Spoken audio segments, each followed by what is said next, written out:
ইলিশের প্রধান প্রজনন মৌসুমে মা ইলিশ সংরক্ষণের লক্ষ্যে ২২ দিনের জন্য ভোলার মেঘনা ও তেঁতুলিয়া নদীতে ইলিশ ধরা, পরিবহন, বিপণন ও মজুত নিষিদ্ধ থাকবে। শুক্রবার মধ্যরাত থেকে শুরু হবে এ নিষেধাজ্ঞা। এতে কর্মহীন হয়ে বেকার হয়ে পড়বেন উপকূলের ২ লাখের অধিক জেলে। নিষেধাজ্ঞার সময় জেলে পুনর্বাসনের জন্য প্রত্যেক জেলেকে ২৫ কেজি করে চাল দেয়া হবে বলে জানিয়েছে মৎস্য বিভাগ। ভরা মৌসুমে জেলেদের জালে তেমন মাছ ধরা পড়েনি, তাই অনেকেই ধার দেনা শোধ করতে পারেননি।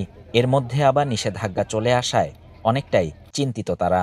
অভিযান তো আমরা মানি, কিন্তু সরকার অভিযান দিচ্ছে, কিন্তু আমাদেরকে দাবি হইলো একটা, আমাদের দাবি হইলো আমরা এই যে ২২ দিন কি ব্যবস্থা নিয়ে খামু, আমাদের কিস্তি আছে, আমাদের বিভিন্ন দেনা ফেনা আছে, মাজন আছে।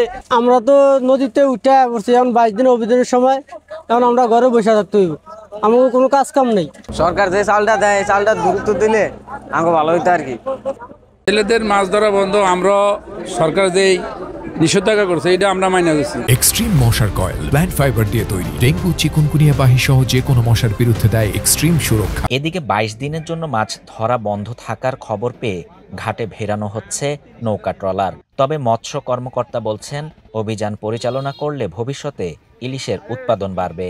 অভিযান ২০২৫ আগামী ৪ অক্টোবর থেকে ২৫ অক্টোবর পর্যন্ত চলবে এবং এই ২২ দিনে জেলেদেরকে তাদের বিকল্প কর্মসংস্থানের জন্য প্রতিজনকে ২৫ কেজি করে চাল দেওয়া হবে এবং এই সময় আমাদের স্থলে জলে আমাদের অভিযান বাস্তবায়িত হবে। পাশাপাশি আমরা জেলেদেরকে সচেতন করার জন্য ইতিমধ্যে মাইকিং করেছি, সচেতনতামূলক সভা করেছি, পথসভা করেছি এবং আমাদের উপজেলা টাস্ক ফোর্স কমিটি মিটিং হয়েছে এবং আমরা বিশ্বাস করছি যে এই সময়ের মধ্যে যদি আমরা মা ইলিশকে রক্ষা করতে পারি তাহলে আগামী বছর এখানে আমাদের ইলিশের উৎপাদন বৃদ্ধি পাবে।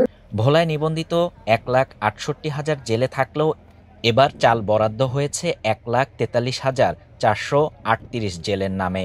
৪ অক্টোবর থেকে শুরু হওয়া ইলিশ ধরার এই নিষেধাজ্ঞা চলবে ২৫ অক্টোবর পর্যন্ত।